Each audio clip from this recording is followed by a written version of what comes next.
Be seated, please.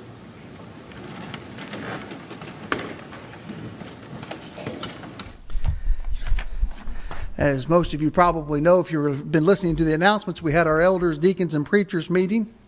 And there's two things that stick out that I think just made this one of the best ever. Number one, I did not get picked on today. It was Robert Birch's turn. And I loved this meeting. I was just thrilled the whole time. But in all seriousness, well, that was serious. But the best part about it is, we started off, and one of our deacons who was in the education department made this statement. And he wasn't exaggerating. He said, we're running out of place in the Bible school program to put our children. We're running out of room in a few classes. And that is a wonderful thing to hear, isn't it? And we just thank God for that. And you parents who are bringing your children and rearing them in the Lord, you are to be commended. And we love you for that. We appreciate that. Appreciate the teachers. That's easy to say from a guy who's not having to teach one of those overcrowded classrooms. But teachers appreciate all the work that you put into that as well. There's a lot of other good stuff that were mentioned in there, but that's one that really just stuck out with me. And I think, if you don't go over there, you might not see just how many children are attending our Bible classes. And it's a nice thing to hear. Last week we started talking about this phrase, one thing. And as we introduced it last week, sometimes we put far too much emphasis on one thing. That one thing that cost Mordecai his life, that one thing. Yet all those other Jews that were bowing down to him, except one person, Mordecai, and he focused on that, and it cost him his life, didn't it? So you can become so focused on one thing that really isn't needed and miss out on those things that are needed.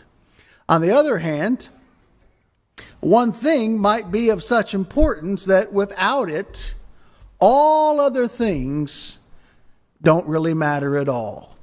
And so that phrase, one thing, is an interesting phrase that we find in the Bible. And last week we talked about the one thing thou lackest, and talking about the rich young ruler.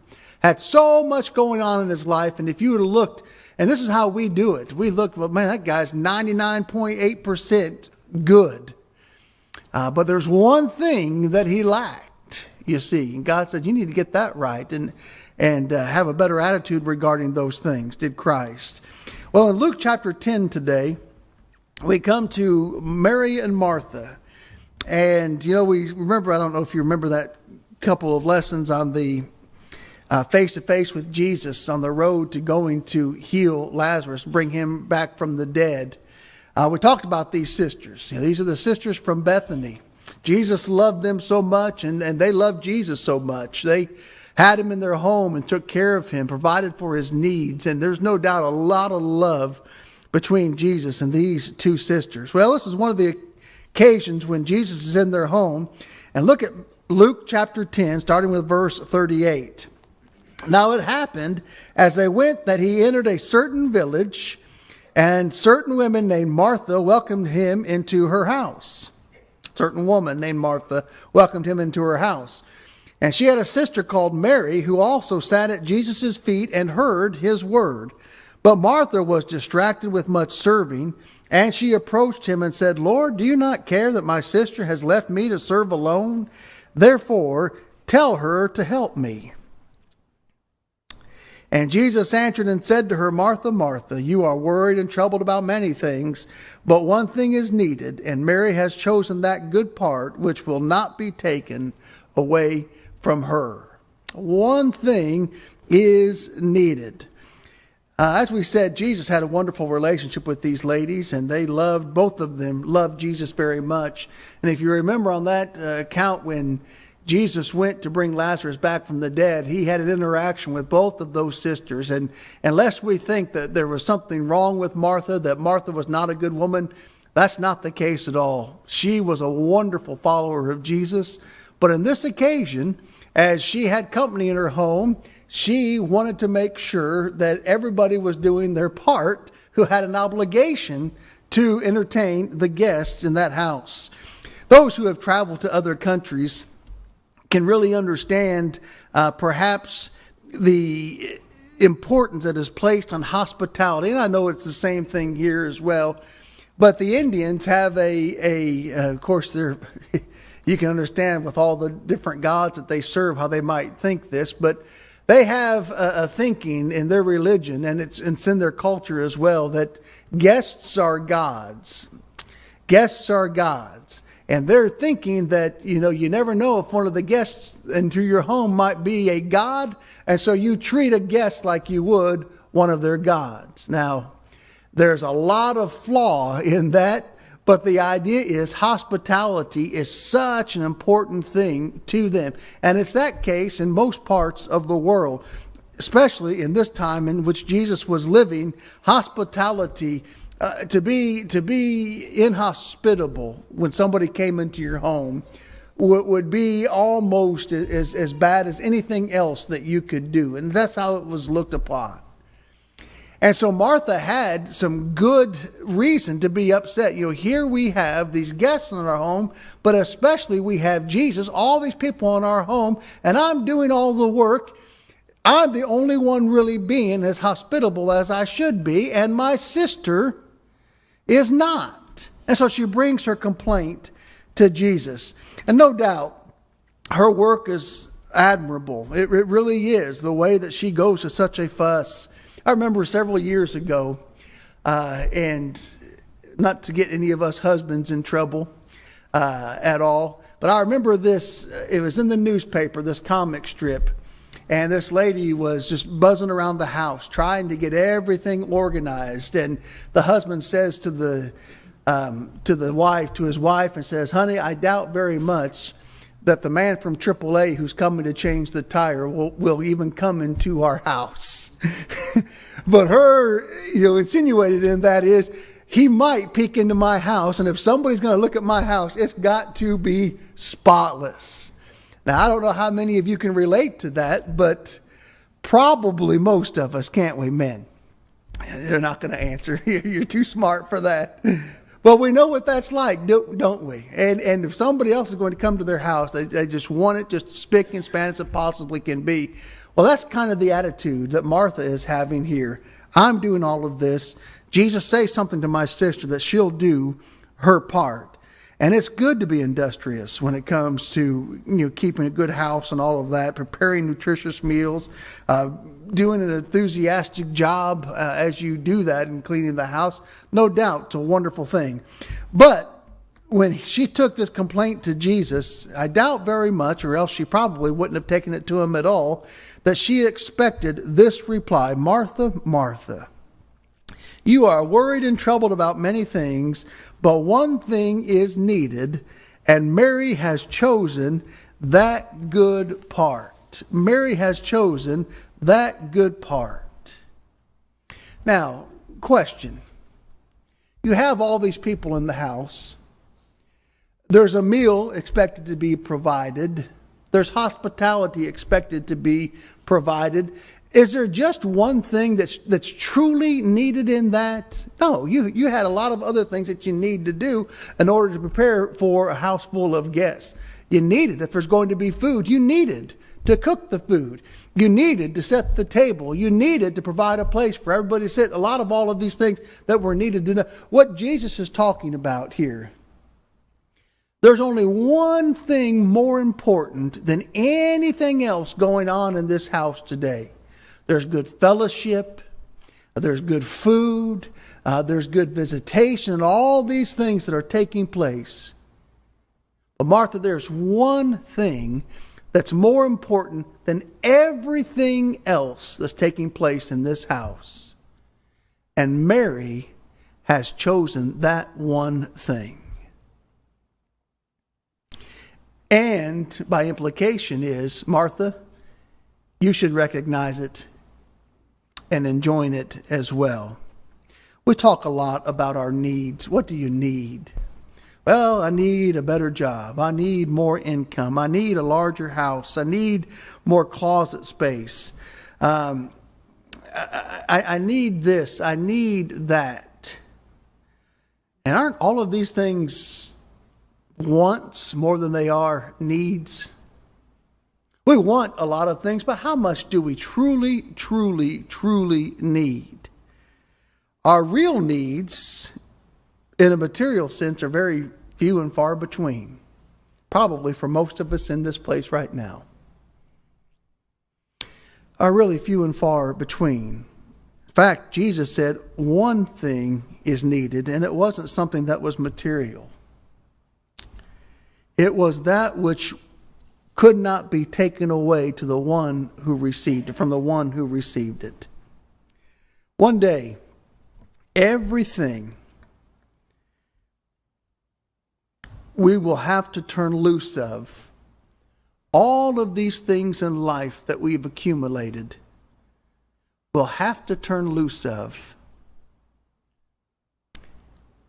And it would be a tragic thing to find out that day that all of these things that we thought we needed were just wants, and the one thing that we needed, we neglected. One thing. And one of the classes I was taking, and the first year students are going to get to enjoy this as well once I teach them the fourth quarter. One of our instructors had us do a life plan. Have you ever heard of that? I encourage everybody to do this. You take 3 to 5 things, and what it makes you do is this. It makes you determine, all right, what are the most important things in my life? What are the most important things in my life? Do you ever stop to think how much of your day, unless you concentrate on it, is filled with doing things that are not really important at all? You ever stop to think about that? A lot of things. But what this does is it makes you concentrate. All right, I'm going to list out the top 5 things that are the most important to me. And it'll probably be very similar to everybody else's. God, we want to put God at the top. Our spouses, then our children. And then you can just go from there and see what is the most important. And then what you do at the conclusion of this, you come up with goals. All right, how am I going to keep God first? I'm going to study each day. I'm going to pray each day. I'm going to study this much, each day. I'm going to pray each day. And that's how I'm going to make sure that I keep God first. Before I do anything that may not be needful, I'm going to make sure that this gets done. If I have to miss out on something throughout the day, it's not going to be this. That's going to be number 1. My wife, or your husband, ladies, what am I going to do to make sure that this relationship, yes, even above a father and children relationship or a mother and children relationship, that husband and wife relationship, what am I going to do to make sure that that relationship stays good and pure and strong? What am I going to do? And then you list those things. And there's sometimes just 2 or 3 things. In other words, whatever it takes every day, this is going to be an important part, a needful thing of my daily life. And then with my children, and then perhaps down with your job or whatever the case may be. These are the things that I know ought to be number 1 in my life. And here's what I'm going to do to make sure that every single day till the day that I die, I'm not going to get these priorities taken out of turn. Not going to do it. Refuse to do it. This was the day that Martha got a reminder. Martha, there's a lot of important things that you're doing today, but there's one thing more important than everything else.